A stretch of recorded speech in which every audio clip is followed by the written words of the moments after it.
Assalamualaikum warahmatullahi wabarakatuh. Bismillahirrahmanirrahim. Wa bihi nasta'in wa ala umuri dunya waddin wassalatu wassalamu ala asrofil anbiya'i wal mursalin wa ala alihi wa sahbihi ajmain amma ba'd.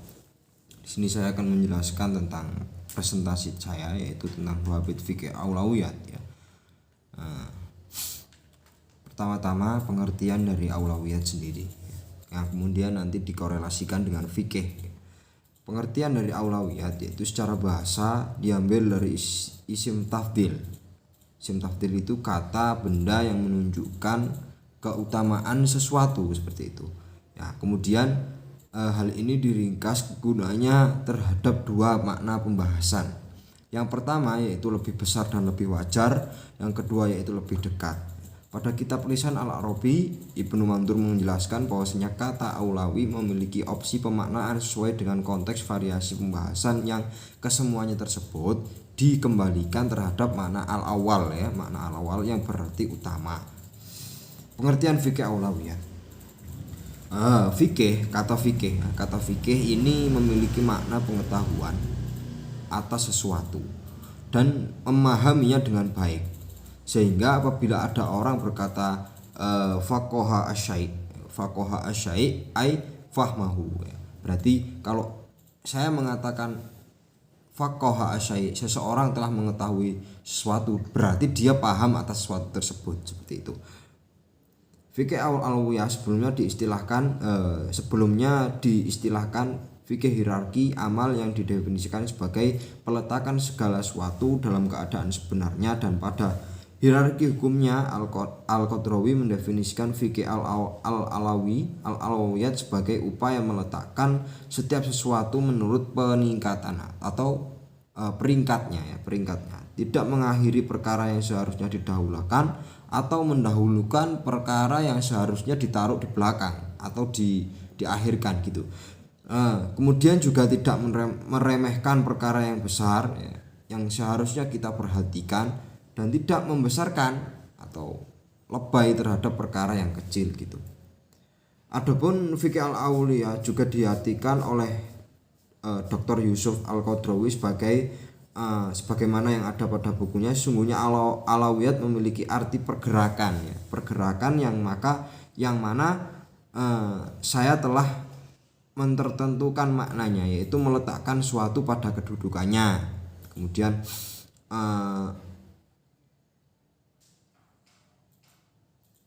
Kemudian kalau seperti itu maka tidak bisa diakhirkan suatu yang seperti tadi. Sedangkan al-alawiyat sendiri tidak terpatok pada kata al-ula saja, akan tapi lebih umum, sehingga segala sesuatu yang memiliki keharusan untuk lebih diumumkan ya, atau diutamakan, itu juga termasuk sub pembahasan dari al-alawiyat ya. Sedangkan untuk menghasilkan produk fikih al-alawiyat sendiri terdapat beberapa metode. Yang pertama yaitu digali dari nas-nas syariat, yang kedua yaitu digali dengan cara berijtihad. Syarat-syarat penetapan fikih al-alawi. Fikih prioritas ini juga memiliki beberapa syarat, yang mana syarat-syarat tersebut berhubungan dengan penetapan sebuah prinsip ya. Kemudian prioritas adalah sebuah pengetahuan tentang prinsip-prinsip keseimbangan yang penting untuk diterapkan dalam kehidupan menurut sudut pandang agama. Dalam aplikasi konsepnya, fikih prioritas akan mengaktualisasikan kaidah-kaidah dasar pada fikih pertimbangan. Untuk itu, seorang yang melakukan ijtihad dalam penentuan skala prioritas harus menguasai beberapa bidang keilmuan, diantaranya memahami fikih an-nuhus, kemudian memahami fikih al-maqasid, kemudian memahami fikih al-muwazanah. Selanjutnya yaitu memahami fikih al-waqi. Metode dalam skala prioritas dalam fikih al-alawiyah. Terdapat dua metode penetapan skala prioritas dalam fikih al-alawiyah. Yang pertama yaitu prioritas dengan metode tekstual. Yang kedua yaitu ilmu. Yang pertama saya bahas Prioritas dengan metode tekstual. Al-Quran dan Sunnah seringkali membuat gradiasi dalam perbuatannya, perbuatan tertentu dengan menjadikan salah satu amaliyah lebih utama dibandingkan yang lainnya. Sebagian dari skala prioritas yang disebutkan dalam nas baik Al-Quran maupun Sunnah atau hadis bisa diketahui ilatnya, dan sebagian lain tanpa bisa diketahui ilatnya atau alasannya. Muhammad Al-Wakili mengatakan bahwa ada beberapa parameter yang disebutkan oleh nas yang menjadikan suatu amal itu lebih diutamakan dan diprioritaskan dibandingkan amal yang lain. Parameter-parameter itu antara lain iman dan ketaatan ya. Hal ini sesuai dengan dalil Al-Quran yang mengatakan ya ayyuhalladzina amanu inna khalaqnakum min dzakarin wa unsa wa ja'alnakum syu'uban wa qabaila lita'arafu inna akramakum indallahi atqakum innallaha 'alaikum khabir. Jadi pada poin terakhirnya ini Allah telah menciptakan manusia ini mutafarriqah, berbeda-beda, yang kemudian hal itu tidak menjadi masalah, hal itu tidak menjadi titik acuan nilai Allah terhadap seseorang, akan tapi yang dinilai adalah atqonya atau takwanya, segi ketakwaannya. Kemudian yang kedua, parameter yang kedua yaitu al-ilmu. Manusia telah dikaruniai ilmu lebih dan diutamakan dibandingkan yang tidak berilmu ya. Kalau hewan kan tidak berilmu. Hal inilah yang menjadikan dasar dalam menentukan siapa yang paling berhak untuk menjadi imam dalam sholat misalnya. Orang berhak menjadi imam adalah yang paling tahu dengan Al-Quran. Jika sama, maka yang lebih tahu dengan sunnah. Dalam Quran surat Az-Zumar ayat 9 disebutkan amanna wa qallaitu anal lailu syajidan wa qa'iman yahdharul akhirah wa yarju rahmatar rabbih.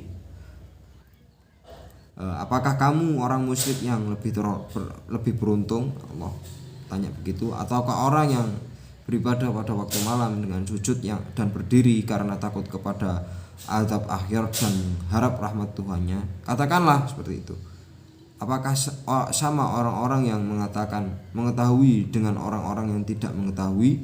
Sebenarnya hanya orang-orang berakal sehatlah yang dapat menerima pelajaran. Yang ketiga yaitu parameter urgensi. Nas juga menentukan skala prioritas pada urgensinya. Sesuatu yang sangat urgen atau al-aham, sangat penting sekali, harus didahulukan daripada yang sekedar urgen. Asadul urgen itu harus didahulukan daripada yang ahammu saja gitu. Asadul aham itu harus didahulukan daripada yang hanya urgen saja gitu. Terus yang keempat, parameter yang keempat adalah kecapakan ya. Kemampuan seorang dalam mengemban sebuah tanggung jawab. Parameter ini juga dipakai sebagaimana dalam hal ilmu. Artinya skala prioritas selalu diletakkan pada sesuatu yang paling cakap atau pantas, lalu beruntun ke bawah sesuai tingkat kecakapannya. Prioritas dengan metode ijtihad. Jika dalam metode tekstual prioritas dibatasi dan ditentukan oleh syarak, maka prioritas dibatasi dan ditentukan oleh syarak. Maka prioritas dengan metode ijtihad dibatasi oleh mujtahid sendiri. Bukan syarak yang membatasi, tapi mujtahid sendiri melalui penalarannya. Jadi artinya al-hukmu itu ada yang bin nakli, ada al-akli. Jadi seorang mujtahid itu sudah dibekali akal untuk membatasi prioritas-prioritas yang telah dia sampaikan, seperti itu.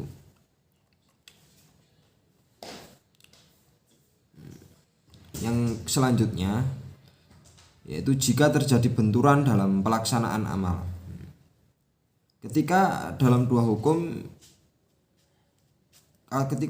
hukum yang harus dilakukan kebersamaannya yang sulit untuk mempertemukannya, maka seseorang mukallaf harus memilih salah satunya dalam skala prioritas. Pemilihan dan penentuan skala prioritas dalam hal ini tentunya tidak dilakukan secara acak, akan tapi dengan berbagai batasan yang bisa dipertanggungjawabkan secara ilmiah. Batasan-batasan inilah yang nantinya dipakai untuk menentukan sebuah amalan yang harus lebih diprioritaskan daripada yang lainnya. Di antaranya adalah mengutamakan yang membawa kemaslahatan lebih besar, menghindari yang membawa kemaslahatan yang lebih besar ya. Menghindari yang membawa mafsadah yang lebih besar, yang lebih dominan, lebih diprioritaskan apabila berbenturan antara maslahah dan mafsadah. Ya, gitu. Macam-macam kaidah yang terkumpul pada Dhawabit Fiqih Al-Alawiyah, yang terhimpun dalam Dhawabit Fiqih Al-Alawiyah. Yang pertama yaitu saya mencantumkan acak ini ya, nggak terlalu urut-urut banget karena memang dalam kepenulisannya saya incil gitu, nggak secara langsung saya tentukan. Artinya yang sudah saya temukan dalilnya dan referensi atas contoh dan pengertiannya saya langsung masukkan di sini. Yang pertama yaitu kaidah al-jahru bil ibadah al-mafruḍah iku ula minal ikhfa. Memperlihatkan ibadah yang bersifat wajib lebih diutamakan daripada menyamarkannya. Apabila menyamarkan tersebut terjadi pada ibadah sunnah, yang mana hal ini akan lebih diutamakan ketika dia menyamarkannya, karena hal tersebut dapat menyelamatkan pelaku ibadah tersebut daripada sifat riya dan memperlihatkan ibadah yang baik dan memperlihatkan ibadah yang wajib baik berupa sholat, puasa dan zakat ini lebih utama karena ilatnya adalah idharul li'ila'i kalimatillah atau syiar Islam, seperti itu. Adapun kaidah di atas memanglah tidak memiliki nas yang jelas dalam Al-Qur'an, akan tapi didasari dari pemahaman ulama atas beberapa hadis terkait menyamarkan sedekah sukarela, serta ulama juga membedakan beberapa hadis yang berindikasi pada sebuah sedekah yang sifatnya wajib dengan sedekah yang sifatnya tidak wajib atau sedekah tatawwu, seperti itu. Yang mana berangkat dari hal ini para ulama kemudian lebih menelisik dan mencoba untuk mengkorelasikan sebuah elemen-elemen ikhfa dan idhar pada ibadah lain. Artinya dari hadis sedekah dan hadis sedekah tadi, hadis sedekah yang berdasarkan pemahaman ulama tadi, ulama lebih mengglobalkan lagi, bukan hanya di sedekah saja yang wajib ikhfa, tapi kullu ibadah, semua ibadah. Nah, akhirnya diambillah kata ibadah, bukan sedekah, seperti itu.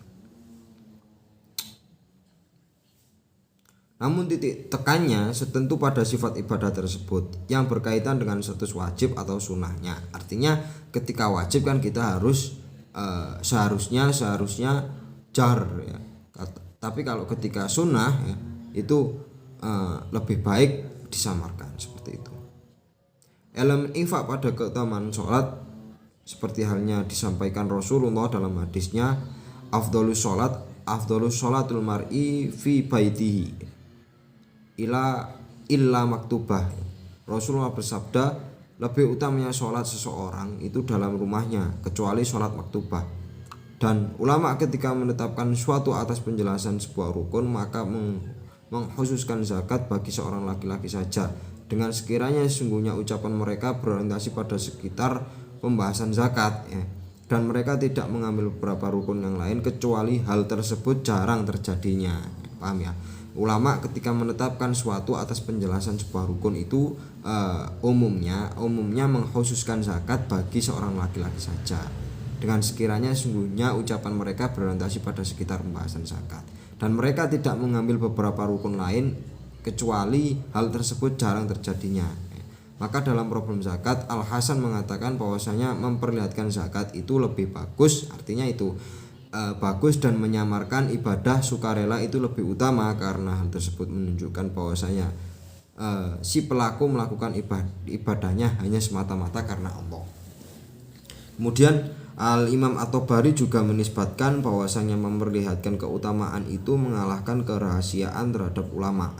Jadi memperlihatkan sesuatu itu akan menghilangkan asror atau afdoliyat yang dimiliki oleh ulama ketika dia memperlihatkan kesunahannya depan umum.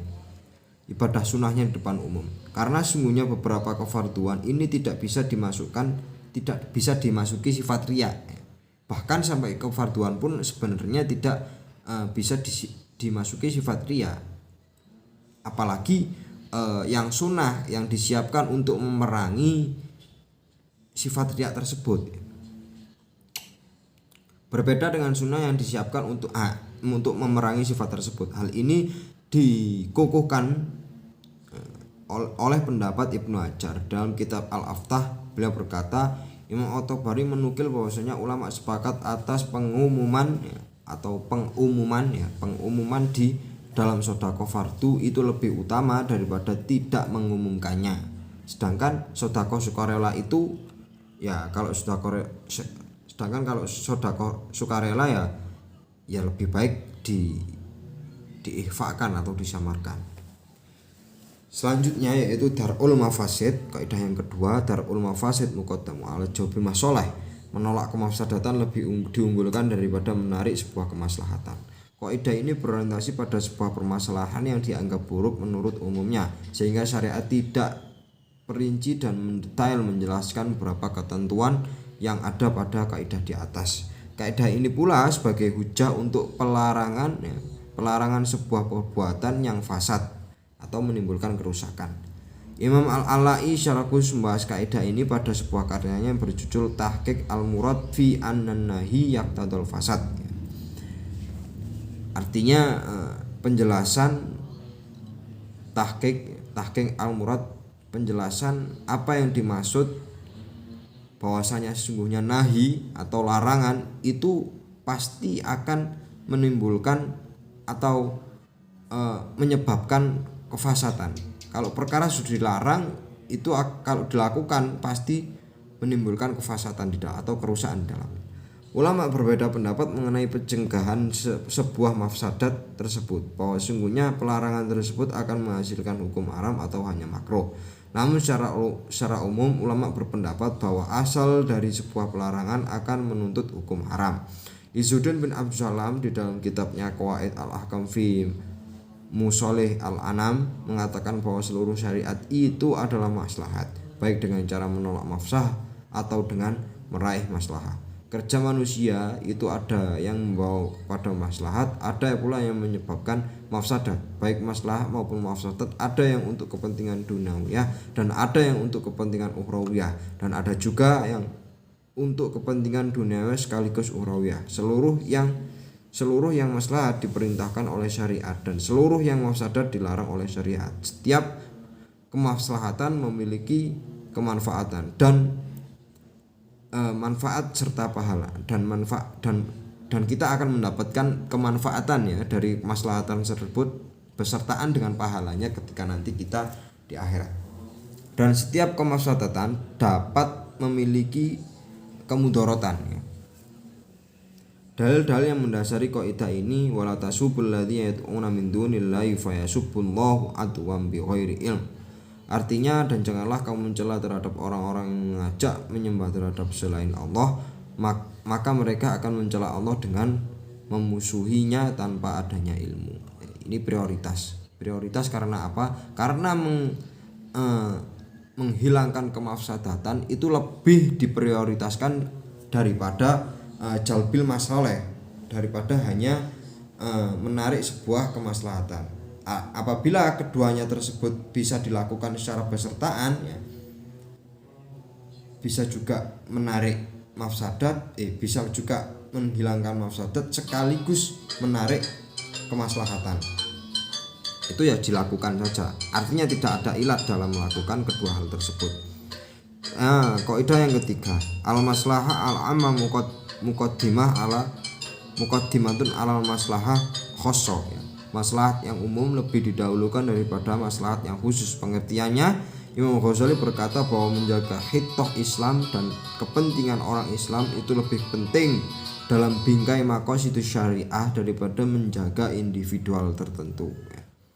Kemudian Imam Izzuddin bin Abdul Salam juga berpendapat bahwa kewajiban dagangnya seorang yang mempunyai anak buah kafir, yaitu dengan mengutusnya rihlah dengan dagangannya bersertaan dengan kekufurannya, karena hal tersebut dipandang sebagai masalah yang umum dan lebih didahulukan.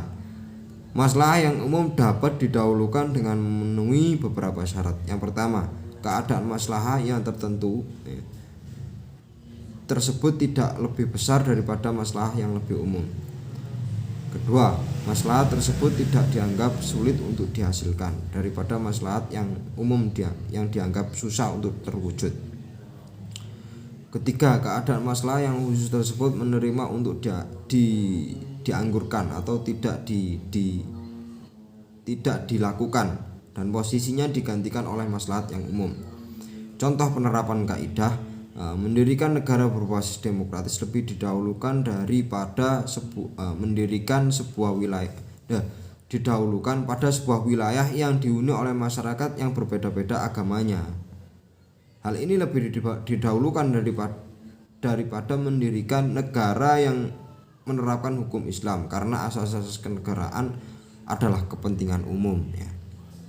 Mustasnayat, apabila terdapat pertentangan pada maslahat yang bersifat umum atau maslahat yang bersifat khusus, maka didahulukan maslahat yang lebih umum. Namun hal tersebut tidak dapat dimutlakan pada setiap problema maslahat ya. Dan terdapat pengecualian dari kaidah ini, yaitu sebagaimana yang terjadi pada seorang laki-laki yang datang pada Rasulullah untuk izin mengikuti perang. Kemudian Rasulullah menjawab, apakah orang tuamu masih hidup? Dia menjawab, benar wahai Rasulullah. Kemudian beliau menjawab, maka mintalah izin terhadapnya. Apabila diperbolehkan, maka berjihadlah. Seperti itu. Artinya meminta izin terhadap orang tua ini dianggap masalah yang lebih umum atau yang lebih besar gitu. Yang keempat, tartibul masalih bihasabil ahkam al-khamsah inda ta'arud. Mengurutkan masalah berdasarkan 5 hukum pokok syariat itu wajib apabila terdapat pertentangan di antara masalah tersebut. Adapun pengurutan derajat masalah yang bersinggungan dengan maqasid syariah itu sangatlah penting, karena hal tersebut sangat berefek terhadap beberapa hukum yang dihasilkan darinya. Adapun pengurutan derajat masalah tersebut bersifat ijtihadi dan bukanlah nakli. Para ulama usul fikih mendasari pengurutan derajat tersebut dari nas-nas syariah dengan cara penelitian mendalam. Secara umum, memanglah al-maqasid khamsah itu tidak terdiri secara individual, akan tapi saling melengkapi salah satu dengan yang lainnya. Perlu diketahui bahwasanya kaidah daruriyah itu menjadi dasar semua maqasid syariah. Kemudian ini adalah urutan kaidah-kaidah yang khamsah. Yang pertama yaitu hifduddin atau menjaga agama. Yang kedua yaitu menjaga nyawa. Yang ketiga yaitu hifdun nasl atau menjaga keturunan. Yang keempat yaitu menjaga harta benda atau hifdul mal. Yang kelima yaitu hifdul akal. Dalil kaidah ini, Imam Ibnu Amir berkata, menjaga agama lebih didahulukan daripada kaidah daruriyat yang mempunyai konsekuensi harus bertentangan dengan penjagaan agama, karena hal tersebut adalah tujuan dari syariah. Dan hal tersebut sesuai dengan firman Allah, wa ma khalaqtul jinna wal insa illa liya'budun. Contoh kaidah, pelegal meminum khamr bagi orang yang dipaksa untuk meminumnya, karena apabila si terpaksa tidak meminumnya, maka si terpaksa tadi akan kehilangan nyawanya atau manfaat dari anggota badannya. Yang kedua, contoh yang kedua, disyaratkan dalam pencambukan seorang yang zina, yaitu tidak adanya rusaknya badan sebab pencambukan tersebut. Kalau sebab pencambukan tersebut mengakibatkan orang tersebut kehilangan manfaat badannya atau akan sakit, itu tidak boleh seperti itu. Selanjutnya yaitu kaidah yang kelima, idza ta'arradul mafsadatain ru'ya a'dhamuhuma dararan birtikabi akhafima. Apabila seorang dihadapkan dengan antara dua mafsadat, maka wajib baginya menjaga mafsadat yang lebih besar. Artinya dia tidak melakukannya dan mengambil mafsadat yang lebih kecil, seperti itu. diwajibkan menolak kemafsadatan seluruhnya apabila mampu dan dimungkinkan untuk mewujudkan penolakan tersebut. Apabila tidak mungkin untuk menolak kedua mafsadat tersebut, maka diwajibkan memilih yang lebih ringan saja dan menolak mafsadat yang lebih besar karena mafsadat pada awalnya memanglah harus dihilangkan dan maslahat pada mulanya memang harus ditetapkan, karena tujuan syariat Islam yaitu menghilangkan mafsadat dan meminimalisir atau menghilangkan maslahatan dengan acuan kemungkinan untuk dilakukannya. Kalau tidak mungkin ya enggak, karena memilih mafsadat yang lebih ringan akan menghindarkan diri dari mafsadat yang lebih besar. Dalil dari kaidah ini yaitu yas'alunaka 'anis syahril haram qul qitalun fihi qul qitalun fihi kabir wa saddun 'anis sabilillahi wa kufrum bi wal masjidil haram wa ikhraju ahli minhu akbaru indallah wal fitnatu akbaru minal qatl. Artinya dalam kaidah ini bertendensi dari pelarangan Allah untuk orang muslim agar tidak berperang pada bulan Muharram. Akan tetapi ada sesuatu yang harus mengharuskan orang muslim untuk berperang pada bulan Muharram disebabkan oleh sebuah kemafsadatan atau kemungkaran yang dilakukan orang-orang kafir, yaitu menutupi jalan menuju Masjidil Haram atau mencegah orang untuk ibadah di dalam Masjidil Haram. Contoh penerapan kaidah ini yaitu pelarangan Rasulullah untuk menghukum orang Badui yang kencing di dalam masjid, karena mensucikannya itu lebih dianggap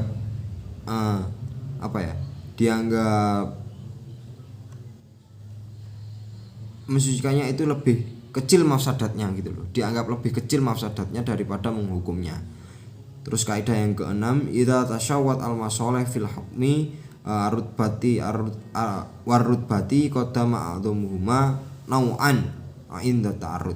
Apabila kadar kemaslahatan sama dalam hukumnya dan derajatnya, maka lebih diunggulkan yang lebih besar macamnya ketika kedua maslahat tersebut berlawanan. Ulama sepakat atas kemasyhuran 5 tendensi keumuman dalam syariat Islam, yaitu maqasid Islam ya, maqasid syariat Islam. Maka ketika kemaslahatan itu sama terkait derajatnya, dalam kondisi ini para mujtahid berpindah ke maslahat daruriyah ad-din terhadap masalah yang lainnya, seperti halnya menjaga diri itu lebih didahulukan daripada menjaga akal dan menjaga harta. Jadi daruriyah dan madunahu, apa yang ada di bawah daruriyah tersebut, dan mendahulukan penjagaan terhadap memang memenangkan atas penjagaan keturunan dan menjaga harta benda atas menjaga harta benda. Adapun menjaga keturunan lebih didahulukan daripada menjaga harta benda. Dalil kaidah ini yaitu wa ma khalaqtul jinna wal insa illa liya'budun. Kaidah kemaslahatan berdasarkan macamnya yang ada di atas adalah sebagai refleksi dari kewajiban seorang muslim untuk selalu menjaga ibadahnya dan menjaga pula hal-hal yang menunjang ibadah tersebut. Contoh dari penerapan kaidah ini, apabila seorang harus memilih antara maslahat yang kembali terhadap agamanya dan maslahat yang akan kembali kepada dirinya, maka wajib baginya untuk memilih maslahat yang kembali pada agamanya, karena kemaslahatan yang berhubungan dengan agama dipandang lebih unggul daripada maslahat yang berhubungan dengan individual atau personal. Kemudian yang ketujuh, mura'atul maqasid muqaddimatun alal ri'ayatil wasyail abadan. Kewajiban menjaga maqasid atau tujuan-tujuan syariah yang telah lewat tadi, yang 5 tadi, itu juga mewajibkan penjagaan terhadap lantaran-lantaran yang menghantarkan kita terhadap tujuan-tujuan tersebut selama-lamanya. Apabila terdapat pertentangan antara maqasid dengan wasilah atau lantarannya, maka diwajibkan untuk menjaga maqasid dan mendahulukannya daripada lantaran maqasid itu sendiri, karena sungguhnya maqasid itu adalah tujuan inti gitu. Contoh penerapan kaidah ini, apabila seorang yang sholat yang mana bersucinya dengan bertayamum, maka sedangkan di tengah-tengah sholatnya dia mendapati air, maka tidak batal sholatnya, karena menurut Imam Malik wudhu dan tayamum hanyalah wasilah yang diklasifikasikan sesuai derajatnya. Kalau kalau wudhu pasti derajatnya lebih afdol daripada tayamum.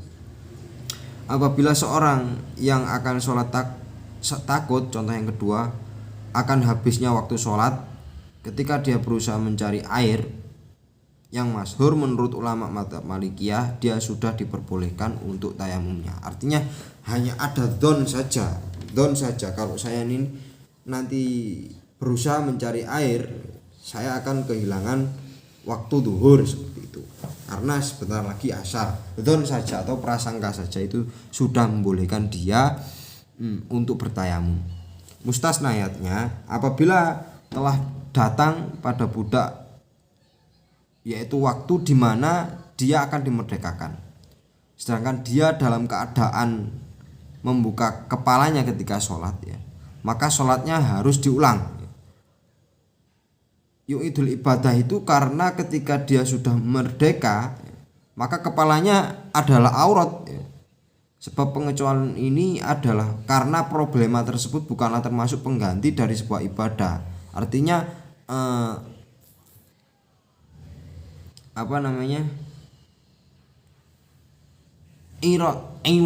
iwat atau dia atkun sifat budak yang dihilangkan itu tidak menjadi pengganti dari menutup kepala ketika sholat seperti itu.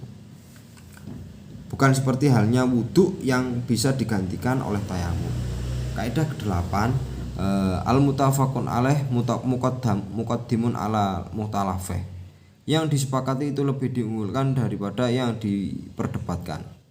Sesuatu hukum yang telah disepakati itu lebih diunggulkan karena perbedaan pandangan pada suatu hal itu sudah jelas, berbeda metode pengambilan hukumnya dan cara pandangnya atas hukum asal, sehingga terdapat perbedaan. Namun suatu yang telah disepakati itu lebih unggul untuk dibuat tendensi atau diamalkan, ya, karena hal tersebut telah mempunyai pondasi yang kuat, ya. Kalau kita mengamalkan hal yang sifatnya itu mutalafeh, atau mengamalkan sebuah amaliyah yang sebenarnya hukumnya itu diperdebatkan, nah ini sesungguhnya tidak dibenarkan, ya. Contohnya yaitu seperti halnya Imam Izzuddin. Misalkan Imam Izzuddin bin Abdus Salam ini kan berpendapat bahwasanya merokok pada saat puasa itu tidak membatalkan. Kemudian hal ini didebat oleh ulama dan sangat ditentang oleh ulama, yang mana jumhurul ulama itu mengatakan merokok di tengah-tengah bulan Ramadan itu akan membatalkan puasa Ramadan seperti itu. Artinya kita juga harus mengambil hukum dari yang paling disepakati tadi, gitu. Kaidah ke-9, idza ta'arudul muqtada wal mani' qaddamul mani'. Apabila terdapat pertentangan antara perkara yang diperlukan bertentangan dengan pencegahan terhadapnya, maka diunggulkan pencegahannya saja. Apabila terdapat pelarangan atas suatu, ya, ini pengertiannya, suatu perbuatan tertentu dan bersamaan dengan kebutuhan tersebut ada sebuah pelarangan untuk melakukannya, maka lebih diunggulkan untuk mencegah atau tidak melakukannya karena ditunjang dengan pelarangan untuk menolak mafsadat, karena ditunjang oleh kaidah darul mafasid, gitu. Karena semangat syariah, ya.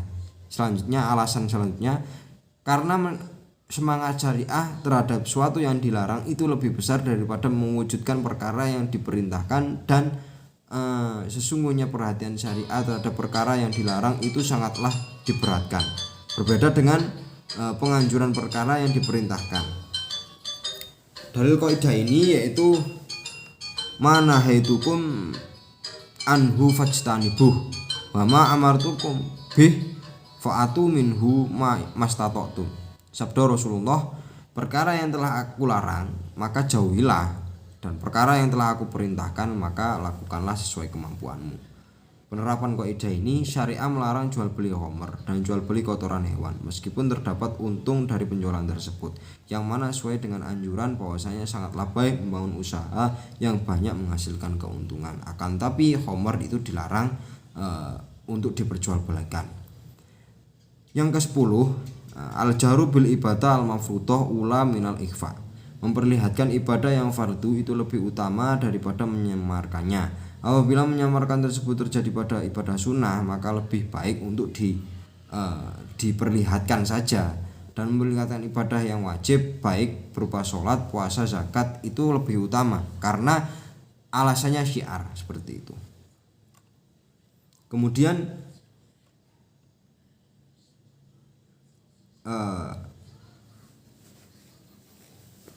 kaidah ini ditunjang oleh beberapa ayat-ayat Al-Quran, salah satunya terkait dengan syiar Islam yang menganjurkan seseorang untuk syiar Islam. Demikianlah presentasi saya, kurang lebihnya mohon maaf. Akhirul kalam, Allahumma muwaffiq ila aqwamit thoriq. Wassalamualaikum warahmatullahi wabarakatuh.